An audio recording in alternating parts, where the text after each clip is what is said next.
Good morning, one and all. Welcome to Vision in Action Live again. We have a presentation and a discussion today with a guest, Jim Mack. He's the owner of Rosey's, and this is where live music, pizza, and gelato come together. Trust me, it's fine. And I'm Jim Boswell. I'm your host and the author of Lifelong Fulfillment, Take Charge of Your Life. Today's presentation is going to be on personal economics. So with personal economics, this is one of the most important things that's available to help you afford the life of your choice and how to make it happen. It's imperative to know what it costs you to live and prosper, where your incomes originate, and whether you are struggling or in good shape. So let's look at some of the recommendations from the experts. So starting out, the general recommendation for expenses would be that your income is allocated in a 50, 30, 20% model. 50% to take care of your absolute needs, 30% for things you want, and 20% moving towards savings. In addition, for those who are in the retirement bracket, and this is an issue that becomes one for you whenever you decide you want to retire, is that you have saved in your retirement, say, 10 times your annual salary at the point you're 67 years old, and that you use that retirement income at about 80% of your pre-retirement level. And to do this, the financial experts, in this case, Fortune, quote the 4% rule, and that is that 4% of your available retirement assets you draw as your first year income. And that based on inflation, you do a cost of living adjustment to that 4% in the following year, say 3% nominally on average. And that you keep repeating that adjustment each year. And that allows you to draw a specific number over a number of years when you're in the retirement bracket. So let's look at some other issues about how income happens in the United States. These are all facts and figures from 2022. And first thing we want to say, there were 131.4 million workers who earned a living at that point that were noted by the federal statistics. This chart breaks that up by percentage on the left-hand side and then brackets of income. So on the left-hand side, you can see an income bracket of $25,000 to $35,000. On the far right, you see 200,000 and over. Well, the total income, if you look at it and analyze it, 22% of the workforce, a mere 29 million people who earn something above $150,000 a year, they deliver 80% of the total U.S. income in 2022.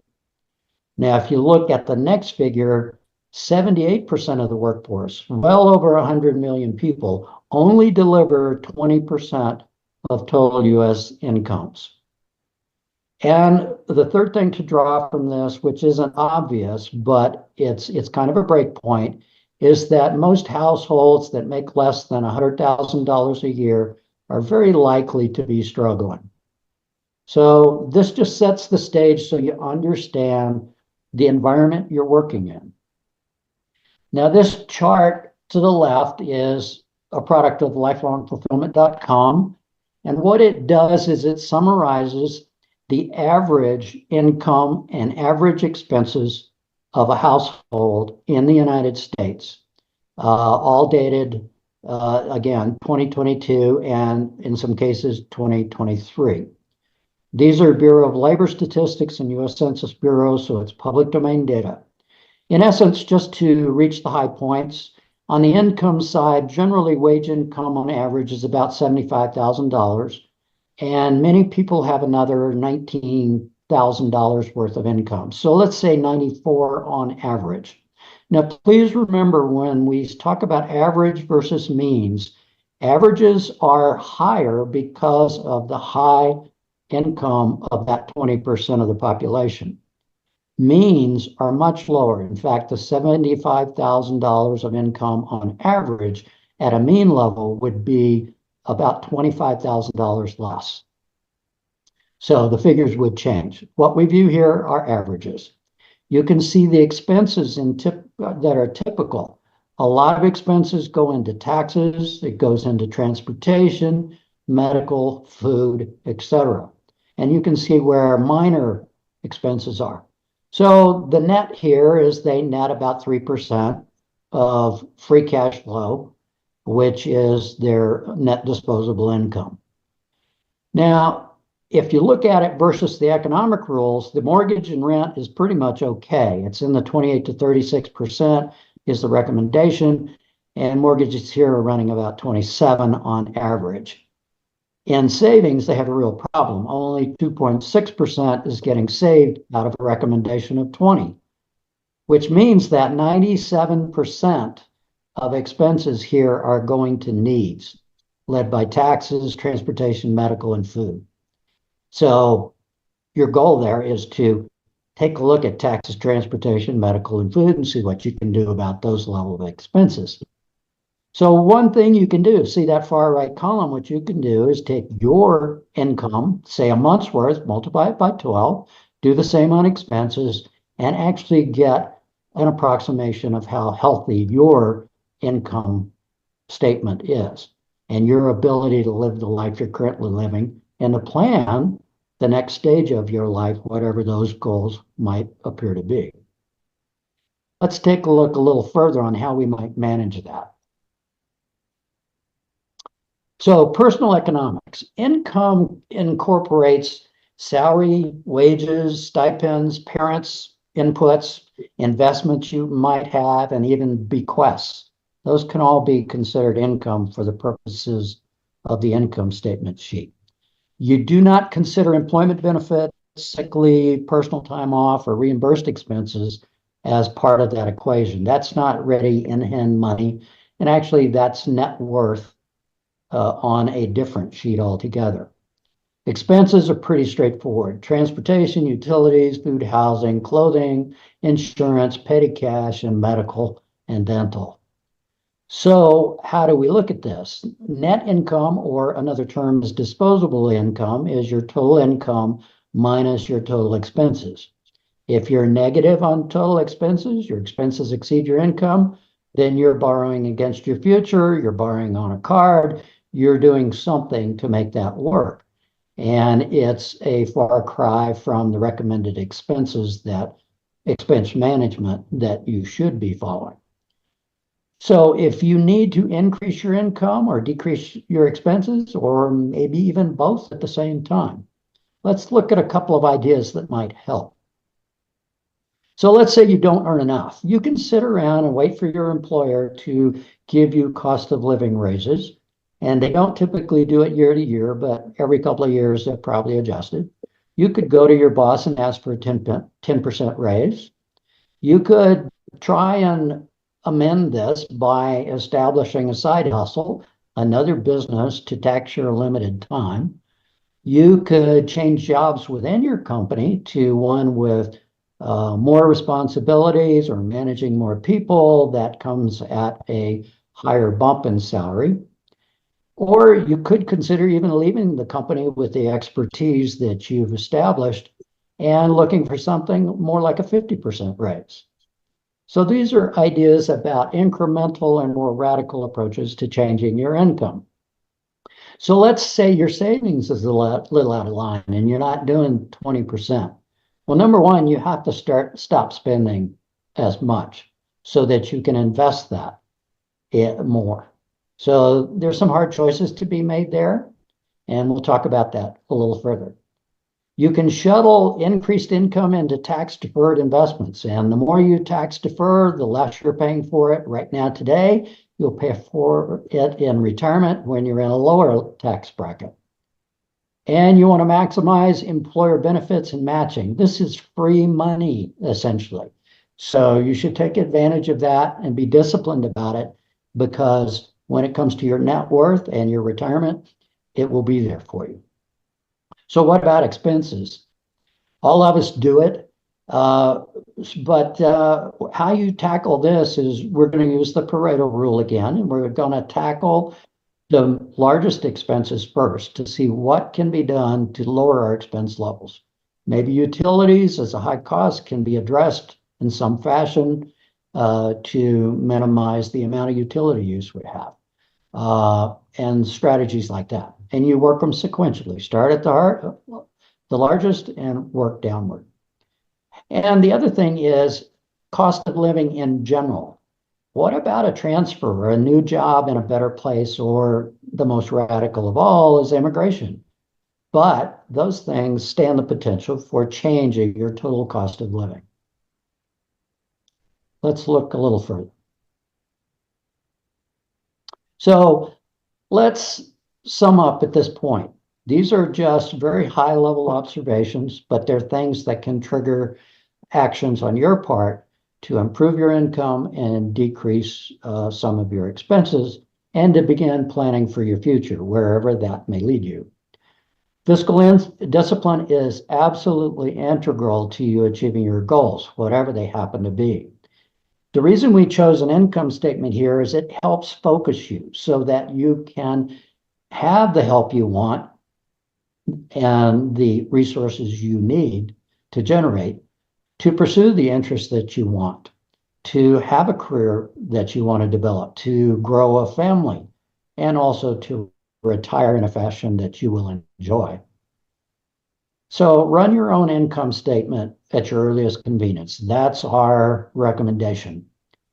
Another thing you might want to do is look at Robert Reich on YouTube. He's really very articulate about employment situation for wage earners.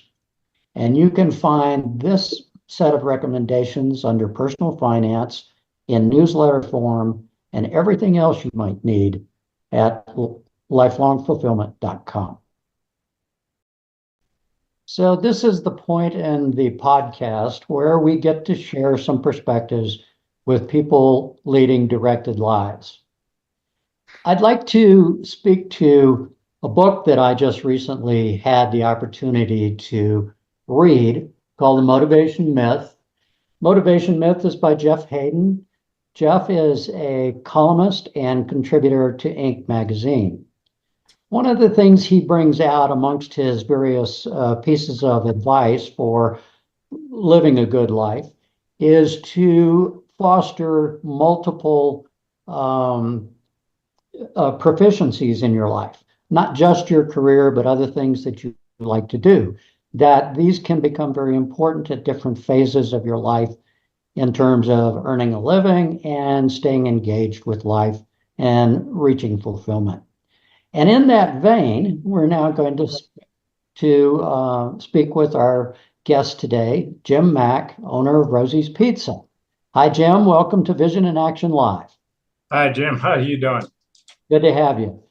So, Jim, with this book in mind and the idea about multiple proficiencies, maybe you could tell us what it's like from going from a saxophone player to a theater director and on to a restaurateur. This sounds very varied. It is. Got some good perspective to give us. So maybe you could share some of that with us. How did you wind up here? How's it going?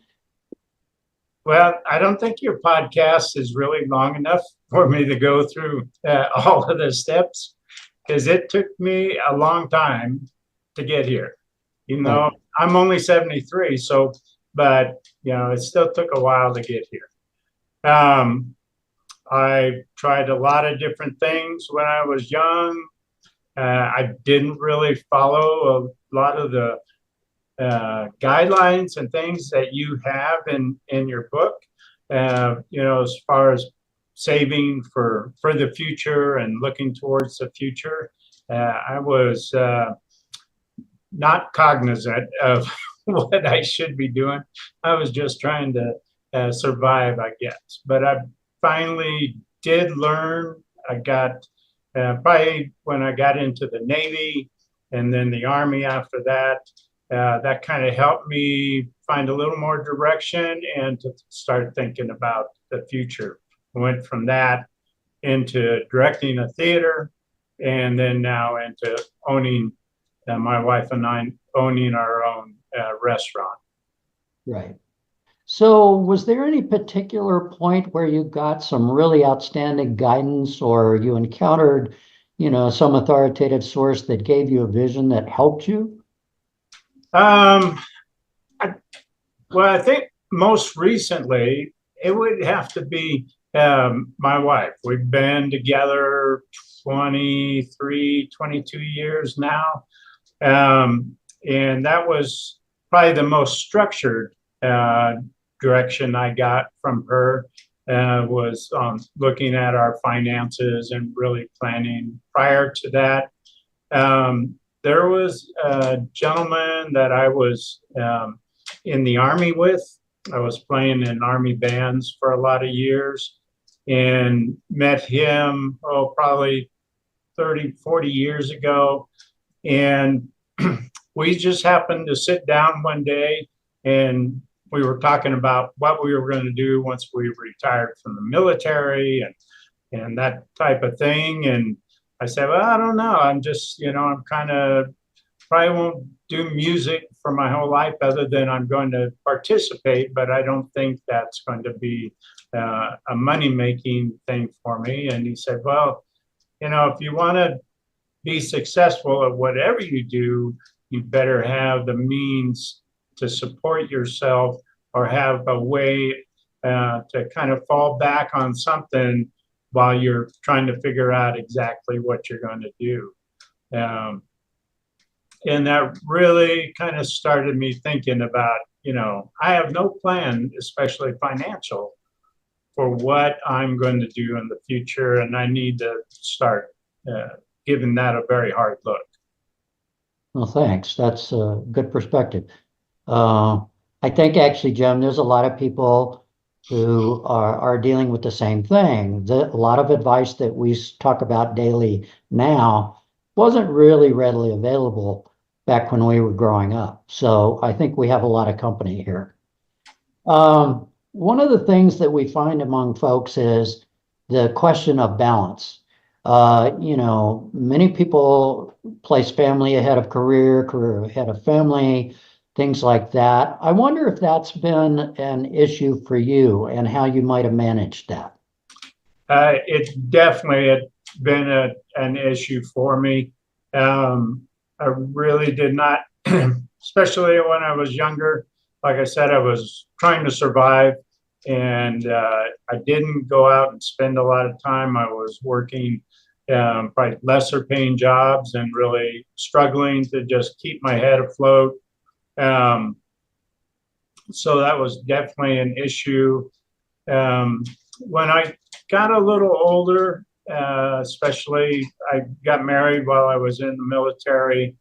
We had a couple of kids, and I was gone quite a bit. I was traveling with bands, and we were out playing a lot. When I was in the Navy, we were even stationed in different locations. So I really had to start kind of just making sure that I segmented my life so that I had my time that I was actually putting in the work, but I really had to work on and focus on being sure that I set aside the time to be with my family, to be with my kids, and kind of go through things with them, because that was not in my nature to do. I was pretty focused on working, make sure I did a good job. I see. I see. Well, all of us have those issues, I think. Yes. And another question for you. You're of an age, as am I, where retirement becomes an interesting goal process and so forth. Maybe you might share some thoughts with us about how you view that. So I think for me, and actually for my current wife and myself, we kind of view retirement as we're not necessarily doing something that we want as a career, but we're doing something that we love and that we still have some purpose. I retired from the performing arts theater that I had run for about 15 years, and um, and we moved back to the small town where we live now. And we knew that we wanted to be retired, but we didn't want to sit around the house and watch TV or, just, get up in the morning and think, well, what are we going to do today? We wanted to have a purpose, and that's how we came about doing the restaurant. We had, like I said, when I met my wife, finally really started getting my financial things in order. So when we went to open the restaurant, it was not to support us. We wanted to give back to the little community that we were living in, help with the economic recovery that they were kind of moving into, provide some jobs in town for local people and that type of thing. So retirement, like I said, wasn't really just stepping away and going out traveling all the time and gallivanting around the country, which sounds good, but we wanted to have a purpose for what we were and something that we really love. Well, it's been 4 or 5 years now, and it looks like you've been very successful at establishing that retirement pattern and those goals. It has. It's worked out really well for us, even, during all the craziness. We did okay. We didn't do great like most everybody in the country, but we did okay and we made it through. And now we're really seeing the payoff on the other end. We're going to actually be able to hire some more people and possibly expand the business a little bit and offer a little bit more to the community. Right. So, Jim, as you know, we are launching lifelong fulfillment, and I sort of briefed you on some of that and provided you some materials. I wondered if you had any comments about that struck home for you. Well, and looking through, especially you'd sent me some information like on the personal economic side of things, and it really struck me that it took me so long to figure out that those were things that I really need to be concerned with. And I thought back, kind of reflecting on some of the things you had, like how much, I think one was the 4% rule and some other things about how you kind of plan for your retirement, that things might have been much easier for me if I had met you like 70 years ago, or well, not that long ago, 50 years ago. And when I was really looking for what I was, going to do and kind of searching for myself. And I think the other thing that struck me was just, I didn't really have a lifelong fulfillment kind of directive for a long time. I was just kind of out there in the world and getting by, like I said before, and not really thinking about what can I do, how can I contribute. A lot of different things that you talk about. It just wasn't in my mindset. And in some ways, it's worked out great. Things have, turned out well. I finally got my act together. But I wish that I had thought about a lot of those things when I was a lot younger. Well, thank you for that. I think the time is finally coming when these things are now in the public domain and available. And hopefully the 20-somethings are looking at it so that they can start a little earlier than we did. Right. Yeah. Yeah. So, before we close, are there any other comments for our audience? I mean, most of them tuning in are interested in these kinds of things in the self-help arena. Um, Anything you care to say to them?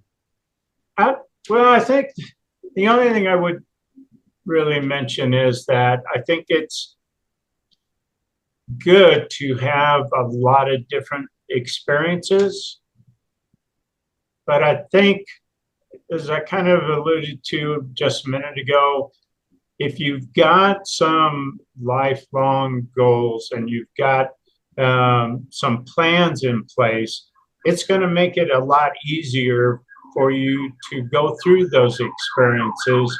You won't. I don't think you'll have to struggle as much. I think there's always some struggle that goes along with, especially if you're kind of deciding what it is you really want to do for your career or for your life. Um, but I think if you have some basic groundwork laid out for yourself, it's going to make that whole process a lot easier. Well, thank you, Jim. Thanks so much for joining us at Vision in Action Live today. And we hope your progress continues and you have the rest, the fulfillment under control. Happy days. Thank you. I appreciate you having me on. Great. We'll see you later. All right. Take care. And that's our podcast for today. Thanks so much for joining us at Vision in Action Live. We do this every couple of weeks, and we'll announce in advance when they're going to be broadcast. Thanks to Jim Mack for joining us today and providing us some additional insights on living a fulfilled life. Check out the book, Lifelong Fulfillment, other collateral materials and newsletters on lifelongfulfillment.com. This podcast will also be there. Have a great day. Look forward to seeing you next time.